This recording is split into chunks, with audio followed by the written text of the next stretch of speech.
बिस्मिल्लाहिर्रहमानिर्रहीम। प्यारे बच्चों, आज हम क्लास 6 की मैथ में एक्सरसाइज 1.1 के बाकी क्वेश्चंस हम कर लेंगे। इससे पहले हम क्वेश्चंस कर चुके हैं। आज हम क्वेश्चन नंबर 3 से क्वेश्चन करना शुरू कर लेंगे। क्वेश्चन नंबर 3 में fill in the blanks by using either of the symbol belongs to, यानी ये वाला सिंबल हमने दे देना है, and does not belong to, या ये वाला सिंबल हमने दे देना है। अब जैसे देखें क्वेश्चन नंबर 1 में 1 है और ये खाली जगह दी हुई है डैश, और ब्रैकेट में 2 और 3 दिया हुआ है। तो हमने ये देखना है क्या 1 जो है इस सेट के अंदर मौजूद है या नहीं है। अगर 1 इसमें मौजूद है तो हम बिलोंग का सिंबल यूज़ करेंगे। अगर 1 इस सेट के अंदर मौजूद नहीं है तो हम डज नॉट बिलोंग का जो है सिंबल हम इस्तेमाल करेंगे। तो यहाँ पे देखिए 1 इस सेट के अंदर मौजूद नहीं है, हम यहाँ पे ये वाला सिंबल जो है हम इस्तेमाल करेंगे, करके ऊपर से क्रॉस लगा लेंगे। इसका मतलब ये है 1 जो है ना इस सेट के अंदर मौजूद नहीं है। उसके बाद हमारे पास पार्ट 3 है। पार्ट 3 में देखें आई है, बीच में गैप है, the set of vowels. The set of, पता है बच्चों आपको वॉवल जो है ना A-E-I-O-U होते हैं। तो इसका मतलब ये हुआ, ये देखें जिस तरह वॉवल अगर हम लिखना चाहें A-E-I-O-U, ये वॉवल्स कहलाते हैं। तो अब आपने देख के बताना है क्या आई जो है ना इस सेट ऑफ वॉवल के अंदर मौजूद है या नहीं है। तो मौजूद है, इसलिए हम बिलोंग टू का सिंबल इस्तेमाल करेंगे, बिलोंग्स टू का। उसके बाद हमारे पास ये 7th पार्ट है, goalkeeper dash the set of cricket team. आप अच्छी तरह जानते हैं क्रिकेट टीम में कोई गोलकीपर नहीं होता, ठीक है बच्चों। तो इसका मतलब ये हुआ यहाँ पे हम डज नॉट बिलोंग टू का सिंबल इस्तेमाल करेंगे। Lion dash the set of jungle animals. आपको पता है लॉइन जो है वो जंगल एनिमल्स में से एक एनिमल होता है, इसलिए हम इसमें बिलोंग का सिंबल इस्तेमाल करेंगे। बच्चों ये थे क्वेश्चन नंबर 3 के कुछ पार्ट्स मैंने छोड़ दिए आपके लिए होमवर्क में, वो आपने करना है। क्वेश्चन नंबर 4 में देखें, right the following statements into the symbolic form. नीचे जो स्टेटमेंट्स दिए हुए हैं इनको हमने सिंबॉलिकली लिखना है, यानी बिलोंग्स टू का लफ्ज़ इस्तेमाल करना है और डज नॉट बिलोंग टू का लफ्ज़ हमने इस्तेमाल करना है। यहाँ पर देखिए नंबर 1 है, 0 is an element of the set W। 0 जो है वो सेट W का एलिमेंट है, बिल्कुल। W का मतलब होता है बच्चों होल नंबर्स। होल नंबर को हम W से रिप्रेजेंट करते हैं। ये इसके एलिमेंट्स हैं 0, 1, 2, 3, 4 अप टू इनफाइनाइट। तो अब आपने देखे मुझे बताना है क्या 0 यहाँ पे W के अंदर मौजूद है। W का मतलब होल नंबर्स, बिल्कुल मौजूद है। तो अब हम इसको सिंबॉलिकली लिखेंगे, सिंबॉलिकली। तो 0 बिलोंग टू W, ऐसे लिखेंगे। इतना सा काम आपने करना है। 3rd पार्ट है, 1 is not an element of the set E। 1 जो है वो सेट E का एलिमेंट नहीं है। तो हम यहाँ पे हम लिखेंगे 1 इज नॉट,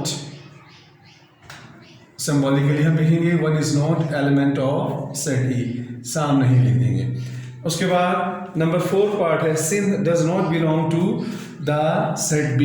तो यहाँ पे हम लिखेंगे sin does not belongs to, ऐसे क्लास लिखेंगे और सामने भी लिख देंगे।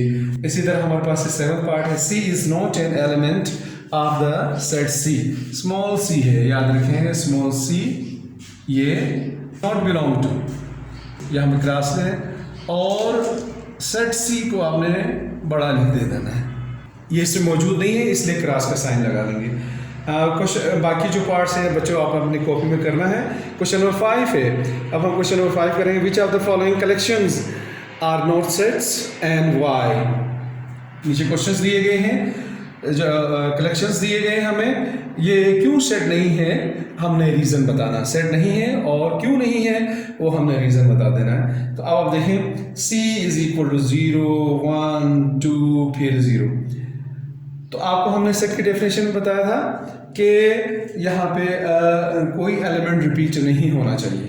तो यहाँ पे देखें 0 जो है ना 2 दफ़ा आ गया, तो इससे पता चलता है ये तो सेट नहीं है, ठीक है। Is not a set because objects are not distinct. यहाँ पे देखें ऑब्जेक्ट जो है ना इसके डिस्टिंक्ट नहीं। डिस्टिंक्ट का मतलब आपको मैंने बताया था कि एलिमेंट जो है ना वो रिपीट नहीं होना चाहिए। यहाँ पे देखिए एलिमेंट्स रिपीट हो रहे हैं इसलिए डिस्टिंक्ट नहीं है। बी है, बी इज इक्वल टू 2 4 6 8। तो देखिए यहाँ पे एलिमेंट्स रिपीट नहीं हो रहे हैं। दूसरी बात एलिमेंट्स लिखे गए हैं तरतीब से। 2 लिखा गया है, 2 के बाद 4 लिखा गया है, 4 के बाद 6 लिखा गया है, 6 के बाद 8 लिखा गया है। तो ये हमारी समझ में आ रहा है कि भाई ये इवन नंबर्स का एक सेट है, तो इसको कहते हैं वेल डिफाइंड। तो हम लिखेंगे आगे इज अ सेट, ये सेट है because objects are distinct, object distinct है, कोई एलिमेंट इसमें रिपीट नहीं हो रहा। एंड वेल डिफाइंड, इसमें आपको वेल डिफाइंड भी आपको ऐड करना पड़ेगा। वेल डिफाइंड का मतलब ये होगा हमें समझ में आ रहा है कि ये सेट ऑफ इवन नंबर्स में से चंद एलिमेंट्स लिए गए हैं, इसलिए ये वेल डिफाइंड कहलाएगा। अच्छा, दूसरा स्टेटमेंट है L is equal to the set of bad students in a school. The set of bad students in a school is not a set because objects are not well defined. ये set नहीं है क्योंकि आज जिन बच्चों ने शरारत की है या उन्होंने मिसबिहेव किया है, तो कल हो सकता है वो बच्चे जो है बहुत ही अच्छे बन के आ जाए, इसलिए objects are not well defined. तो बच्चों इसमें क्वेश्चन नंबर 5 में भी कुछ क्वेश्चन जो है ना वो छोड़ दिए हैं, वो आपने अपनी कॉपी में करना है। अब हम जो है क्वेश्चन नंबर 6 कर लेते हैं। बच्चों क्वेश्चन नंबर 6 है list the elements of the following sets. The set of 5 countries, 5 किसी भी अपने पसंद के 5 कंट्रीज के आपने नाम लिखना है, उसको सेट की शक्ल में हम लिखेंगे। ये होंगे भाई, सबसे पहले तो हम पाकिस्तान का नाम लिखेंगे, Pakistan, India, China, America, Japan. ये बच्चों 5 कंट्रीज के नाम। आप अपनी मर्जी के भी लिख सकते हैं, कोई से भी नाम आपको आसान लगते हैं उनको लिख सकते हैं। उसके बाद नंबर 3rd पार्ट है the set of first 10 natural numbers.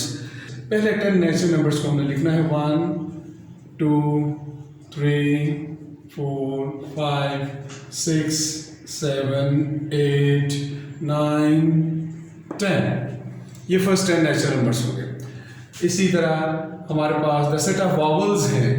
Vowels को हम लिखेंगे A E I O U, ये वॉवल्स हो गए। अब अगला क्वेश्चन जो है हमारे पास the set of colours of Pakistan flag. Pakistan के फ्लैग पे जो कलर इस्तेमाल हुआ है कलर, उसको हमने लिखना है। एक तो ग्रीन कलर वहाँ पे इस्तेमाल हुआ है, दूसरा वाइट। हमारे पास 10th पार्ट है the set of 3 Islamic months. 3 Islamic months के हमने नाम लिखना है। इज इक्वल टू, सबसे पहले हम लिखेंगे मुहर्रम, रमज़ान, शवाल। बच्चों ये थी एक्सरसाइज 1.1। पूरी एक्सरसाइज को तकरीबन कोशिश करके हमने सॉल्व किया है। जो क्वेश्चंस रहते हैं वो आपने अपनी कॉपी में करना है। इंशाल्लाह अगले क्लिप में फिर दोबारा से मुलाकात होगी। जब तक अल्लाह हाफिज़।